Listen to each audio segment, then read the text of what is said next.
Hi, welcome everyone to the first trade breakdown of CPI of week 1.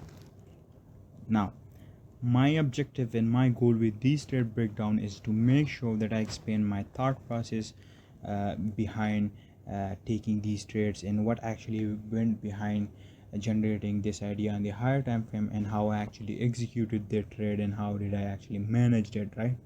Now, you may have watched tens of courses online, but those courses didn't help you and didn't made you reach profitability, because in those mentorships and those courses, what those guys do is they just teach you about theory and teach you technical knowledge without showing you how you can apply that knowledge and that theory and live markets and how you can generate trade ideas through that knowledge. Right now, is going to be completely different right here in CPI, and I'm going to make sure that I give you enough and adequate amount of trade breakdowns and trade recaps and trade signals even, so that you could actually see how am I using this CRT knowledge and this turtle soup and time and price knowledge to farm trade ideas on my own, and then you can compare it with your trade ideas and then see whether you are improving or not, and you can reverse engineer it on and back test it yourself,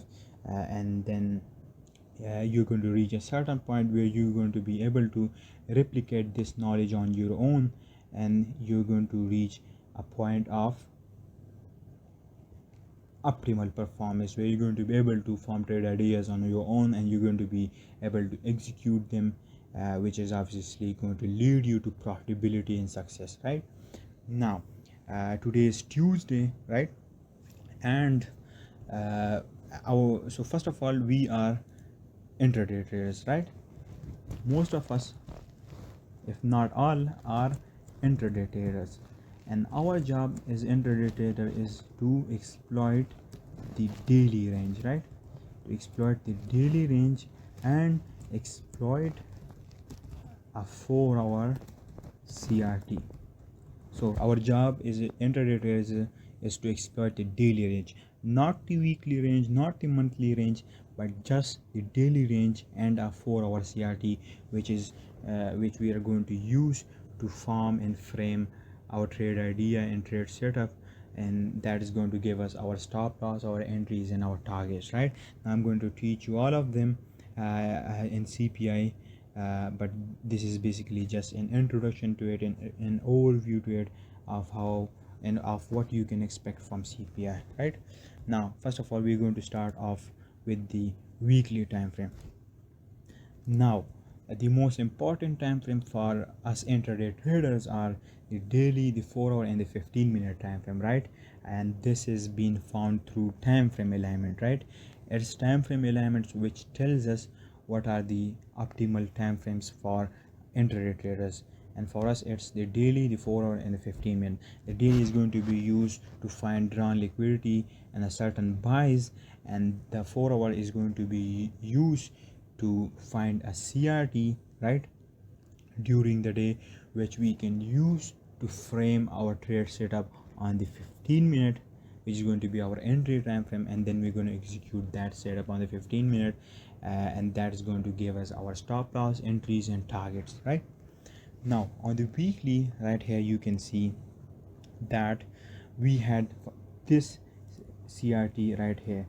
Now on Twitter, I had given this trade signal in live call right here, and as soon as price took out this CRT low right here and then it closed above, starting from this week, I was expecting price to take out this range high right here, and then price took out this range high and it formed another CRT, and price took the CRT high and then it expanded lower. Right now, we are currently right here, and right here you can see that we have this big bulky candle right here, and we can actually treat this as a CRT, but we're not going to anticipate or expect it to be a CRT right away.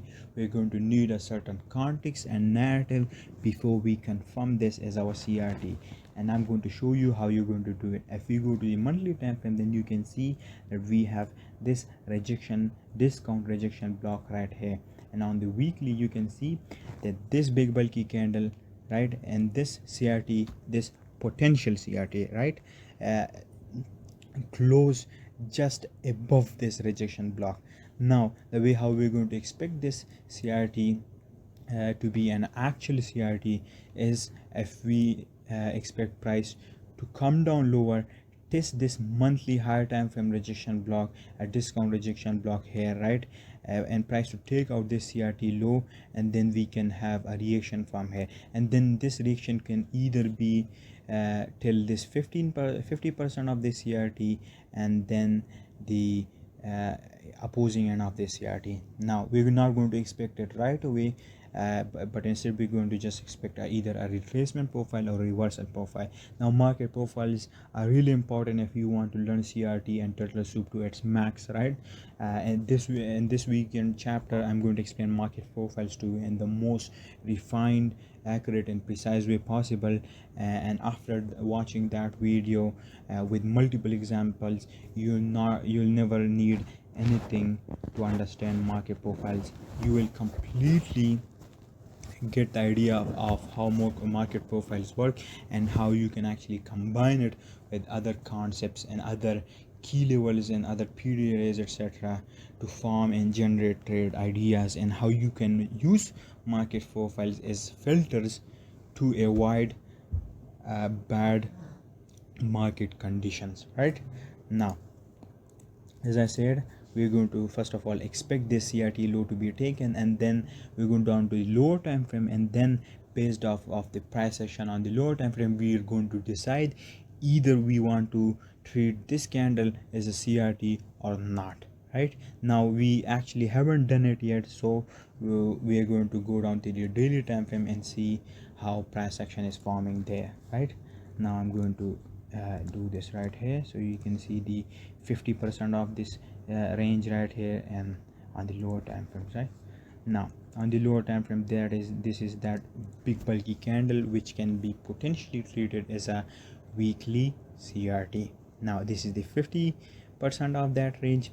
Now obviously first of all I'm expecting this low to be taken and price to react off of this rejection block and test this rejection block, and then we can expect a reaction from here towards this 50% of the range or the 25% of the range, or maybe potentially towards this opposing end of the range, right? But it's all going to be done through confirmation on the lower time frame, right? Even if we take out this low and we have a reaction even till the 25% of the range, it's more than enough range, right? If I measure this range right here, you can see that it's almost 60 pips, so you can see that it's more than enough amount of pips or adequate amount of pips to offer you a trade idea or a potential trade idea on the lower time frame, and you can actually be profitable from that reaction and you would have made money. Right now our job as a trader is to accept losses and accept the fact that losses are inevitable. So when you are trading turtle soup and CRT, you should accept this fact, you should accept this harsh and bitter truth that you're gonna have your losses. You're gonna have times where a CRT won't work and you're gonna have losses, right? And there's going to be times where you're going to earn a lot of money, and then there's going to be a balance of both. There's going to be a balance of wins and losses, and you would want to have a higher risk to reward ratio.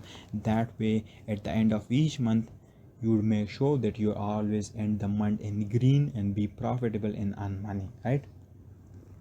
Now so here now I've already explained what happened on the weekly. Now we're going to refine that on the daily time frame, right? I'm going to okay, it can stay. Now you can see right here that we have this candle right here as well on the daily time frame, right? Right, and we have also this order block. Now is I'm expecting price to first of all take this low right here, this weekly low right here. So to frame that on the daily time frame, I was expecting this daily high to be taken, right? This Friday's daily high to be taken, and then price to react from here and then potentially come down lower, or either to test this rejection block and then potentially expands either from here or from here, right? That was my buys. So when candle opened right here, my buys for the day, for the session, was first of all price to take out this high, right? Now if we go down to the 4-hour time frame, on the 4-hour time frame, we're going to see that it was also in the form of this range high right here, right? It was in the form of this range high right here, and you can see this is the 50% of that weekly candle with that weekly potential CRT, right? Now we all know that there are 6 4-hour candles in a daily candle, right? And our job as a trader is to select and find a CRT on the 4-hour, and then frame a trade idea off of that CRT on the 15-minute, right? Now if you know about TSK or the sequence, then you would know that when we have a certain range, such as right here, right, let's say we have this range right here, and then we reverse from here, and this is, let's just say, our drawn liquidity. Then first of all we have model 1 entry, right?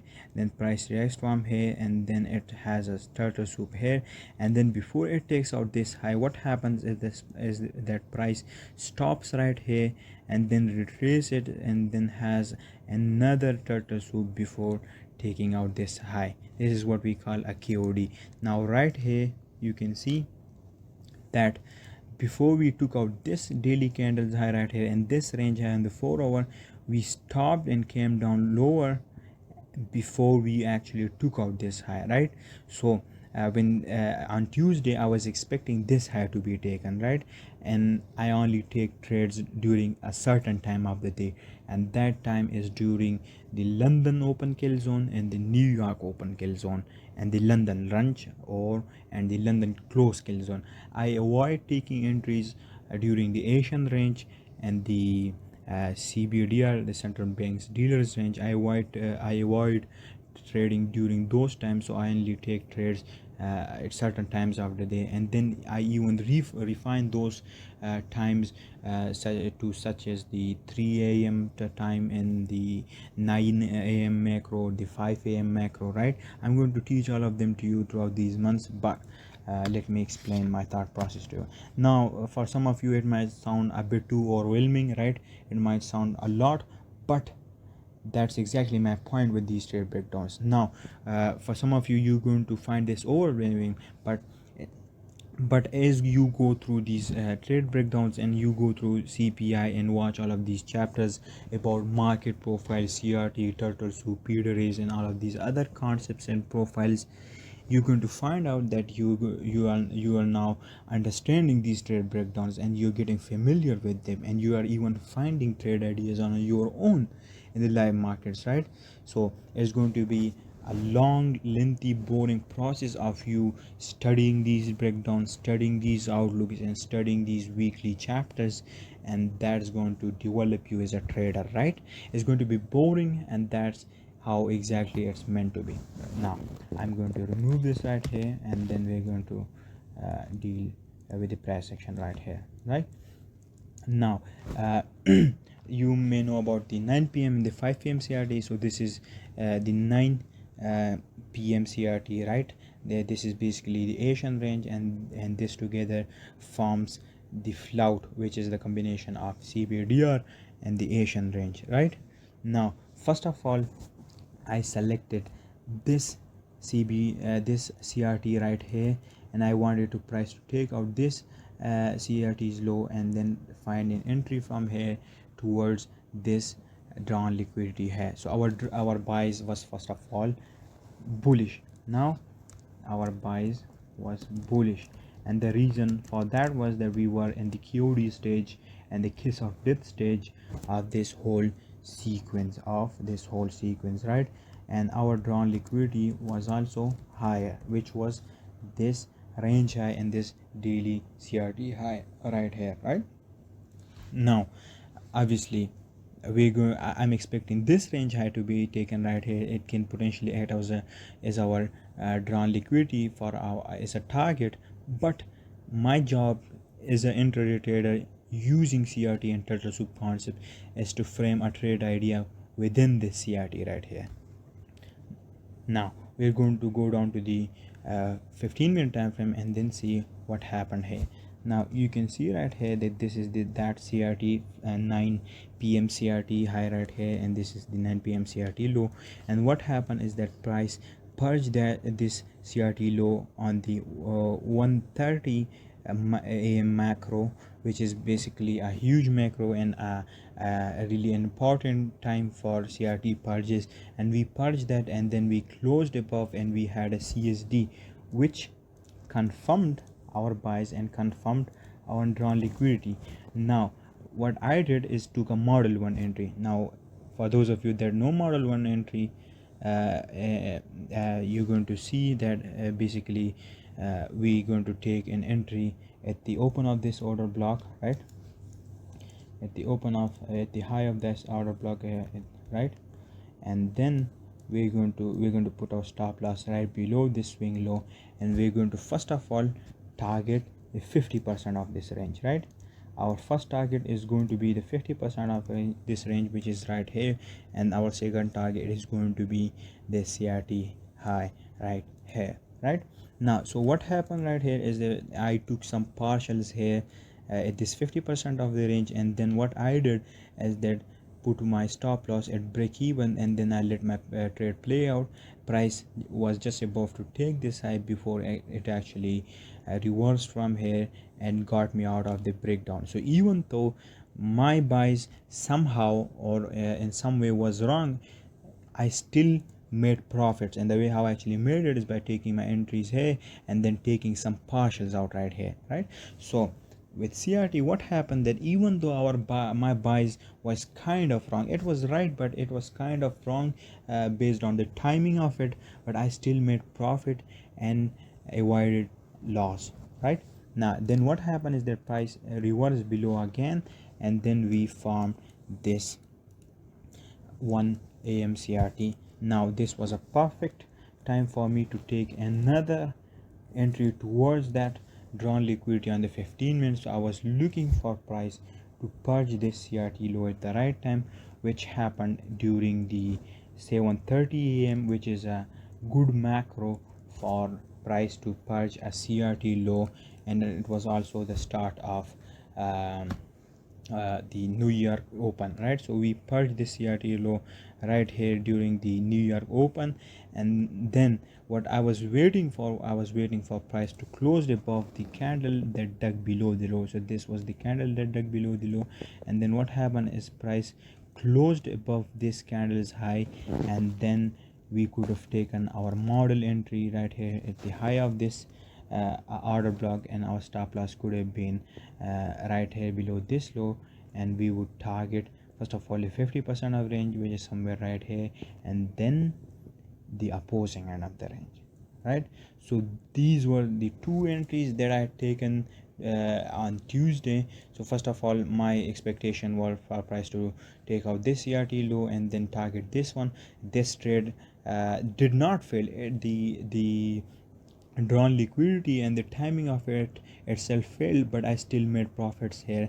And then I waited for another opportunity, right. Some people would be taking trades right here, and they would have ended up in loss, but what I waited for is for price to form another CRT, which was this CRT. So I did not take an entry right away, but instead what I did is waited for price to purge this CRT low at the right time, which was the 7:30 a.m., right. And then I waited for a confirmation before I could actually take an entry, which was in the form of model 1 entry right here, and I waited for a CSD to happen, which occurred, and then I took my entry right here at the open of this order blocks high. My stop loss was right below this low, and my target was first of all the 50% of the CRT range, and then the opposing end of the range. This is what we call model 1, right. So this was my trade breakdowns for Tuesday, right. I hope you've learned from it. Now For some of you it might sound too overwhelming, but don't worry. Throughout these months I'm going to explain every concept that I'm using in these trade breakdowns, and then throughout time you're gonna find yourself uh, uh, capable enough to understand these trade breakdowns, and you're going to find yourself finding trade ideas on your own, right? Okay, so this is my execution right here. So you can see, first of all, I took my entry right here at this order block right here, which was a Morgan entry, and I took some partial sale right here at the 50% of the range, and then I got out of the rest of the trade right here at break even, and then I waited for another opportunity and took my entry right here at this order block, and then rode it till this CRT high right here. And this is how, even though I was wrong here, somehow wrong here with the timing, I still ended the trade with profits, and then took another trade right here, and these were two of my winning trades for the day, and ended the day in profits. It was around 4 or now. With this, even if I lose the next 3 trades, I'm still going to be in profits, right? So that's the magic of win rate and risk to reward ratio, and you should keep a balance of both.